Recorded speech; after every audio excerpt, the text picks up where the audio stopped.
Ano lidi, slyšíte správně. Já jsem jakoby prostě jezdím tady na kole a říkám si, co bych mohl třeba dneska natočit. No, samozřejmě jsem si nic nevybral, ale když se můžete takhle podívat, jestli vidíte, tak jsem možná, že na nějaký mračno. A mě dneska tady u toho mračna velkýho poprvé napadlo, jestli bych mohl dělat sérii bouřek. Já nevím, ale klidně bych to začal dělat.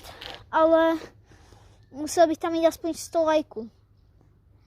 Na jednom videu, jak prostě na jednom videu budu mít 100 lajků, tak klidně budu dělat tu sérii, ale prostě, anebo nemusíte mít 100 lajků, ale může tam být třeba plus nějakých 20 odběratel. Ne jakože 20 odběratel, ale plus, že bych dostal 20 odběratel. Tak plus 20 odběratel si berte, nebo 100 lajků na jakýkoliv videu. A jestli 100 lajků nebo 20 odběratel budu mít plus k tomu, tak já budu natáčet ty prostě bouřky.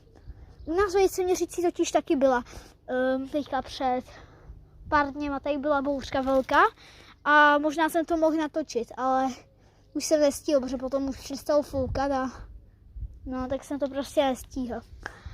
Ale tak snad to nějak vyjde teda.